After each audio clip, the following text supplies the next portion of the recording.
Hey there, it's Mike. How's it going? It is, what is today? Friday, October the 7th. The foliage in the Northeast Kingdom of Vermont is getting pretty darn close to peak, as you can see here.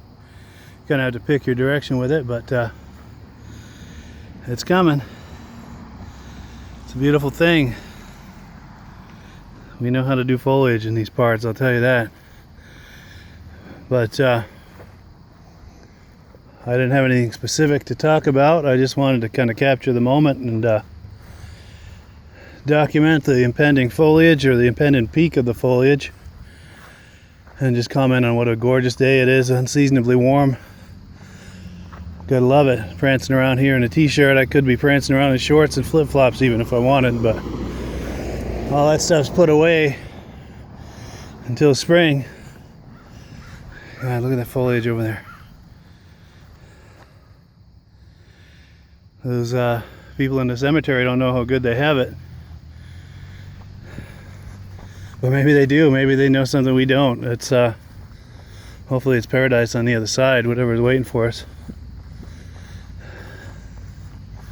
Maybe I'll talk about that. I think I don't know what's on the other side. I believe there's something. I don't think it's just blackness. And I think whatever that something is has an awful lot to do with the way we lived our lives. Mostly the way we treated people, and whether or not we lived with honor and integrity, and how well we lived up to that. Some people call that heaven and hell. I don't have a problem with that. I choose not to define it. I'm not into organized religion. I try not to get into the nomenclature. My problem isn't with God or Jesus or the Creator or any other prophets or entities or supreme beings. My problem is with organized religion. It's how people fuck it up. It's a shameful thing, all the things that have been done in the name of religion. Organized religion has an awful lot of blood on its hands. When you think about the Crusades, the Inquisition, the conquest of the Americas, and more modern interpretations would be things like the Ku Klux Klan and the Nazis, and some really ugly things to do with religion. Does that mean that religion is all bad? I don't think so. I think it is what it is, and it is what you make of it. Because if you've heard in some of my previous rants, I think I've seen religion bring out the best in people, and I've seen it bring out the worst in people. And I do believe in freedom of religion, or freedom to not believe anything. There's a lot of good friends I have, people I love and care about, that are atheists too. And there's a big debate roaring about that. I don't waste a whole lot of energy thinking on that or worrying about that, because we all have a right to believe or not to believe as we see fit. So those that condemn the other side, the believers that condemn the non-believers, and the non-believers that condemn the believers, they're all entitled to their point of view on that. And in all honesty, why am I mumbling today? I find it difficult to dispute a lot of the things that the non-believers say, as far as wanting proof. But I think I'm a believer. I'm not a believer in religion. But I'm a believer that there's something greater that created us and watches over us and holds us accountable, and to whom we'll one day meet again and have to account for the way we lived our lives. But I think that's something you feel. You either feel that or you don't, and I feel it. How do I feel it? I feel in my life there's a lot of things that have happened for a reason. I feel like a lot of situations in my life where it felt like it was an obstacle, and as unbelievably frustrating as that was, looking back in retrospect now, I see that was divine intervention, that there was something bigger, something wiser looking out for me, protecting me from myself, and wanting me to wait for something bigger or better or different, and I see that very clearly. The other way that I see that is with karma. Things that I've done that I know that I shouldn't have done, There's been hell to pay for that, especially when I was younger. You know, when you're younger, experimenting with different behaviors, I found out pretty darn quick that there's hell to pay for behaving with dishonor and to not live in integrity, and to not, when you're not treating people with peace and love and dignity and compassion. There's a hell of a price to pay for that. Now, I don't know if that's the case for everyone, but it sure as hell is the case for me, and it keeps me on the straight and narrow.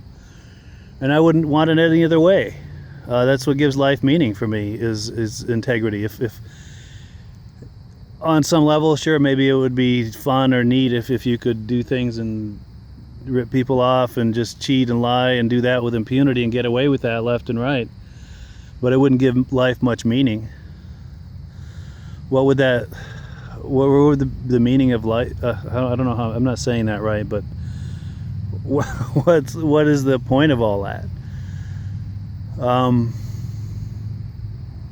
Just greed and avarice, and me, not thinking about others.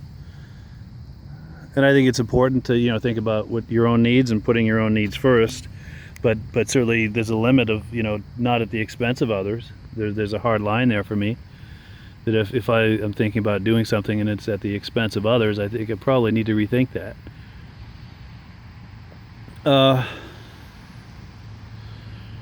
So that's how I come to feel it, and I found like I said, I'm not a religious person, but I do believe in the power of prayer, and I found that the prayer has been a powerful force in my life. I've had a lot of positive things manifest from that. And to the non-believers who think that's a bunch of bullshit, that's certainly your right and your privilege. But even if I'm praying to nothing, it's a form of affirmation. And affirmations can be powerful too. We are what we think we are, and what we and also we are our intentions. So if I'm reciting affirmations about my beliefs about myself and my goals and my character and integrity and the way I want to live, it does act as an affirmation, and it plants in my self-conscious seeds that grow and ultimately bear fruit. Now, I'm not talking about this perfect life where it's all flowers and roses and there's never any challenges or problems or upset or anything. It's not like that. But I've seen that manifest positive things in my life. So even if it is just affirmation, I find it worthwhile. But I do believe there's something greater out there. I don't know who it is or what it is or how it works. I don't pretend to understand that, and I don't believe I'm meant to understand it. I just call it the Creator and try to commune with it and talk to it, ask it for guidance, thank it for the abundance and prosperity and positive things and positive relationships in my life, and I try to do that every day. I do that when I come out here on a walk. That's part of my walk / meditation / prayer thing that I do, and that's why I do these little videos here in the park, because I have just finished doing that, and I have either some kind of clarity or aha moment or some kind of reflection or something that has meaning, if only to me, and just feel like flapping my gums about it. And it seems like there was another point I was going to make on that. It's funny how just looking over at a cemetery can get a whole chain of thought going. But we're going back of what's after this life for us. I don't know for sure. I don't have proof, and I don't require proof. It's like I said, it's just something you either feel or you don't feel. But I believe there is something after this, and I think there was something before this. I can't give you any kind of proof. No one can. But it's something I feel and something I believe.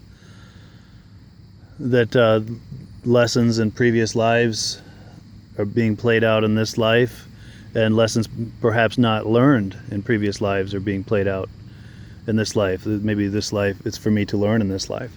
And I believe there's something after this. And I think a lot of it has to do with the way I lived my life, whether I'll go to what some people call heaven or some people call hell. Whatever you want to call that, it's accountability. And I don't. When that day comes, the religious people call it Judgment Day. Whatever that is, wherever and with whomever that is, no one's going to be able to bullshit their way through that or out of that. We're going to be held to account for every little thing that we did wrong, and every way that we wronged people and took advantage of people in situations. We're going to be held accountable for that. And none of us is perfect. We've all made mistakes in that, some more than others. But there's no sidestepping that, and there's no bullshitting our way through that. And I suppose, depending upon how that goes, that's the direction that our afterlife takes. Whether it's something positive, which some would call heaven, or if it's something negative, which we call hell. Our accountability has everything to do with that. And I'm not an expert on past lives or future lives or any of that, reincarnation, but it resonates with me. It feels right. And I believe that someday, some way, that we will come back, or at least I'll come back in some other shape or form, and with things to learn and challenges to overcome, and just all of that. Yeah. And it seems like there was another thought on that, but I just can't think of it.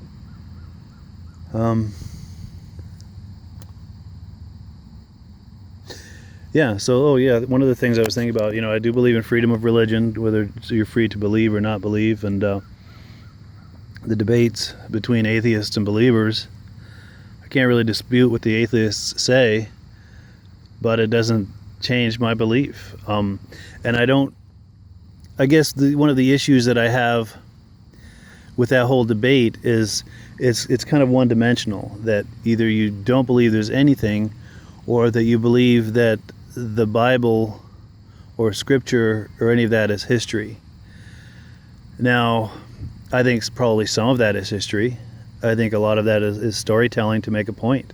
It's a lot easier to create lessons and to teach people to be moral and all of that with stories, rather than just to say, do not lie, do not steal, do not do this, do not do that. I think it's a lot easier to tell a story about something that happened to this guy and his consequences that happened, and there's the moral of the story. I think it's a lot easier to learn about morality and altruism that way than just to preach at people.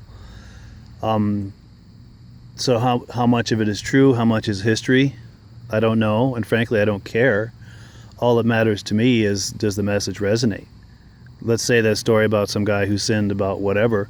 Does that message resonate with me? Have I learned a valuable lesson listening to that? Was there an aha moment there?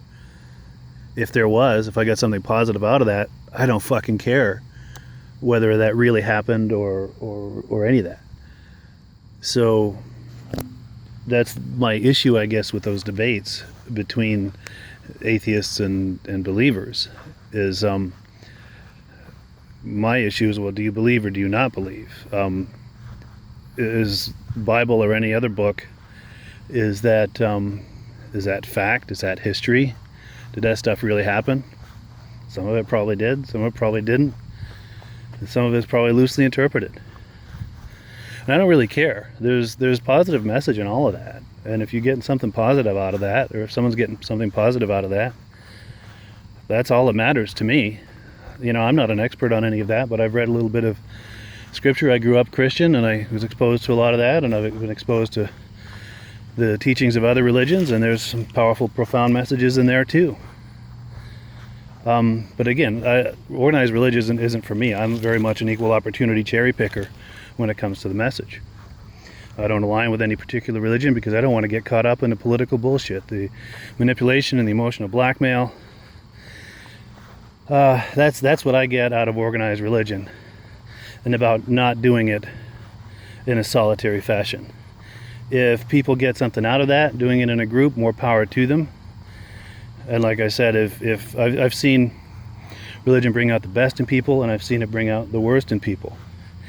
If whatever your religion is, or even if you're an atheist, whatever that path is for you, if that brings out the best in you, if that makes you a more peaceful, loving, compassionate person with character and integrity, and I've seen nobody has a corner on integrity either. I've known plenty of atheists with integrity, plenty of believers with integrity, and vice versa. So no one has a corner on integrity. But whatever your beliefs are, or lack of beliefs, or whatever your path is, if that makes you a better person, I'm all for it. I support it. I celebrate it. I think it's a fabulous thing. I think we need to all think about celebrating and be more tolerant of other beliefs. Conversely, if whatever your path is makes you a righteous, judgmental, condescending, intolerant asshole, well, I don't want to be around you. I'll do my best to avoid you. That's all I can say. I can only speak for myself, but it is what it is. And I think I'll leave it there. That's my little rant on foliage and a cemetery, and just kind of pulling a thread, see where it takes me. Thanks for listening. I hope this was interesting to you. At the very least, I hope you enjoyed the scenery. It's a gorgeous, gorgeous, gorgeous, gorgeous day.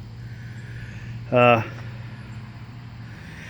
any of this resonated, I'd love to hear from you. If it didn't resonate, if you think it's a bunch of bullshit, if you have a differing thought or opinion, by all means, please share. I'm just speaking what's in my heart. And to me, the Bill of Rights is the closest I get to religion. The freedom of speech, freedom of religion, the right to keep and bear arms, and the right to not be messed with from the government without probable cause. We all have what I call personal sovereignty. As long as you're not bothering anybody or victimizing other people or doing things at the expense of others, we have personal sovereignty, personal freedom to live our lives as we see fit, with whatever religious beliefs, personal beliefs, desires, goals, ambitions. As long as we're not messing with other people, we have freedom for that. So I post my opinions with that in mind, that I have my opinions. I have sovereignty in my opinions. I have a right to my opinions. You have a right to yours as well. If they differ, well, it's unfortunate, but hopefully we can agree to disagree and coexist and even talk. There's nothing wrong with talking about it. Arguing about it is another matter, but see, I just started on another rant. I'd go on another 10 minutes there, but anyway, what am I, 17 minutes into it? I think that's enough. Thanks for listening. Have yourself a wonderful day, and we'll catch you on the other side, one way or another.